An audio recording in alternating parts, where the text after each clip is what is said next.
पर विजय करने लगा और इससे अपने चाचा की पुत्री देवकी का विवाह सूरसेन के पुत्र सत्यवादी वसुदेव जी के साथ बड़े धूमधाम के साथ करते हैं और अपनी बहन को विदा करते हैं रथ में बैठा करके। और आनंद के साथ आज कंस अपनी बहन को विदा कर रहे हैं। और जब विदा कर रहे हैं तो आकाशवाणी होती है कि कंस जिस बहन को तू विदा आज कर रहा है, जिस बहन को आज तू विदा कर रहा है, जिस बहन को आज तू विदा कर रहा है, इसकी अष्टम पुत्रो, इसका जो अष्ट पुत्र होगा वो तेरा काल होगा। जैसे ही आकाशवाणी खत्म होती है और जिस बहन को बड़े प्रेम के साथ आज वो कंस विदा कर रहा था, रथ को रोक करके उसके केसों को पकड़ लेता है और जैसे नीचे को खींचने के लिए होता है वसुदेव जी वहीं की वहीं रोक लेता है।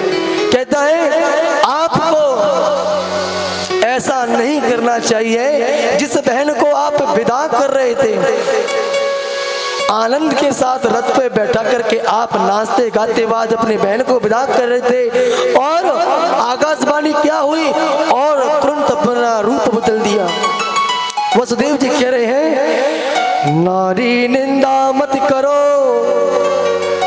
हो नारी निंदा मत करो, नारी नर की खानी और नारी से पैदा भये प्रहलाद समान।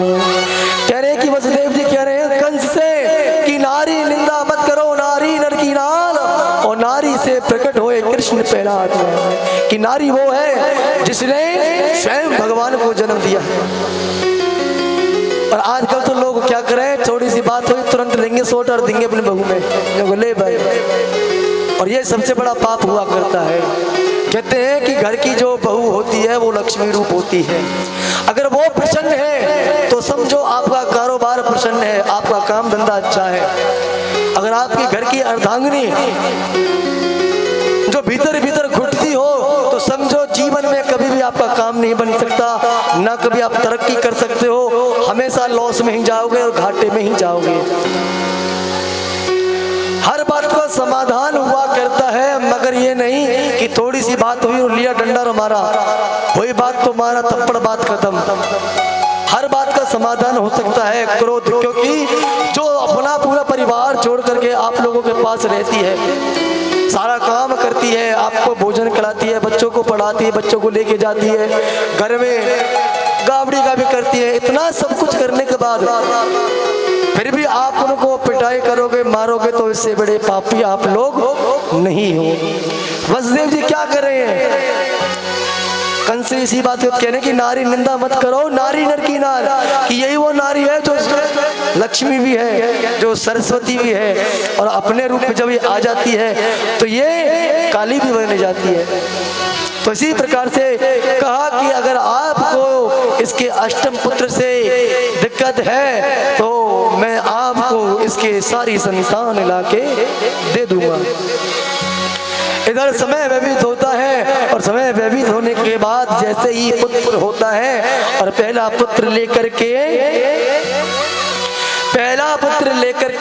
जब वसुदेव जी उनके पास गए कंस के पास कि लीजिए ये पहला पुत्र आपका, अब इसको आप मार दीजिए। तो कंस ने कहा कि ये छोटा सा बालक मेरा क्या कर सकता है, ये नहीं मार सकता, मेरा काल तो 8वां है। और जैसे ही मना करता है तुरंत नारायण आते, नारायण नारायण नारायण।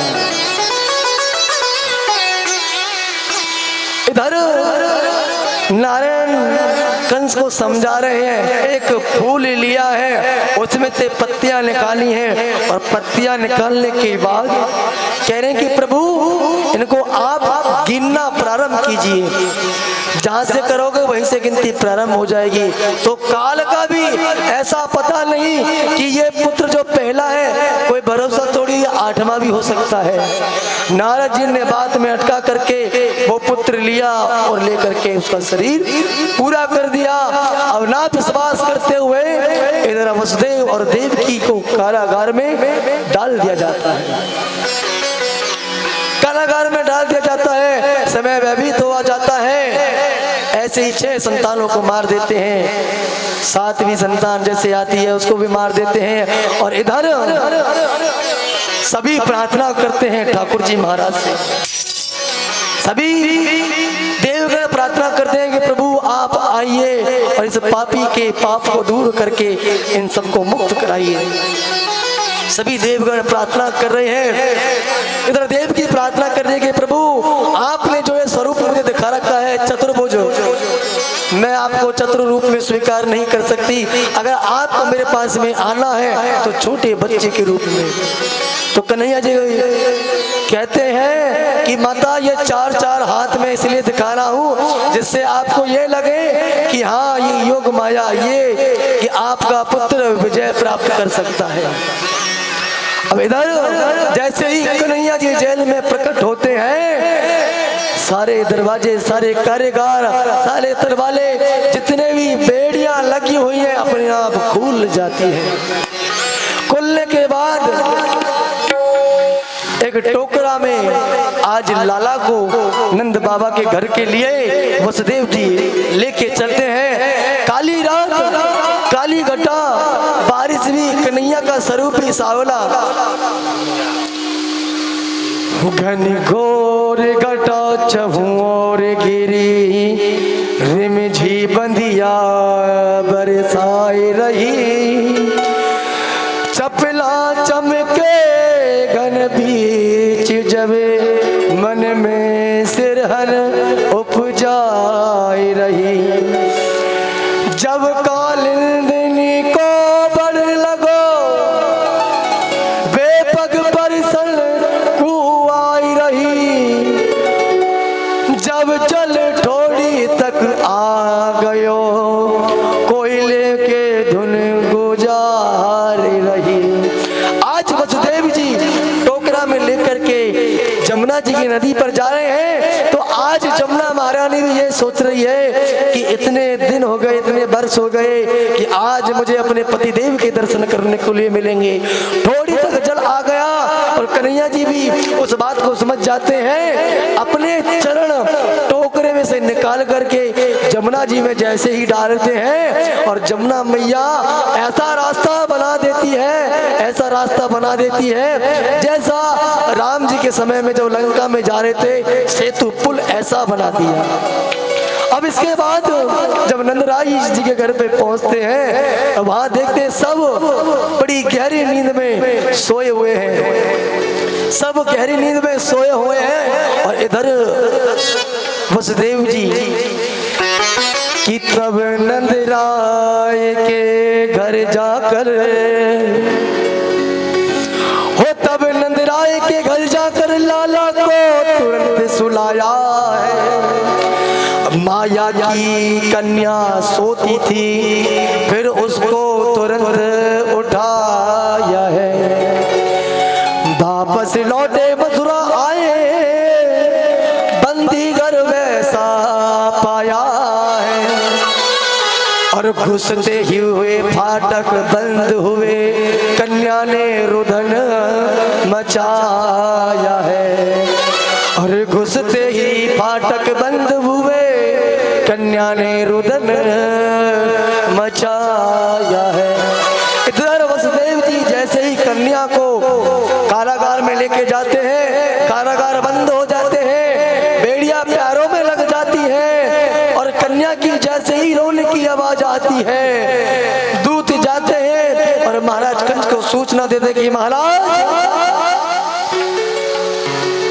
8वीं संतान आ चुकी है। और उसी समय कंस बड़ा भयंकर सपना देख रहा था, हड़वाते हुए खड़ा हुआ और जैसे ही गया और जैसे ही उस कन्या को हाथ में लेने के लिए हुआ, वो योग माया कन्या आकाश में उड़ जाती है और क्या कहती है, ओ मूढ़े मुझे क्या मारेगा। वो कन्या कह रही है, ओ मूढ़े मुझे क्या मारेगा, तेरी बुद्धि अति भ्रष्ट हुई, तेरा प्रयास सब विफल हुआ, तेरी हंता की सृष्टि हुई। इस इसी घोर पाप से ओ पापी, वो कन्या आज कंस से कह रही है, इसी घोर पाप से ओए पापी तू भारी कष्ट उठाएगा, अब नहीं बचेगा दूर थे और हरि के हाथों मारा जाएगा, हरि के हाथों मारा जाएगा। कंस जैसे ऊपर मारता है अंदर ध्यान हो जाती है और इस बात को सुनकर के कंस भयभीत हो जाता है।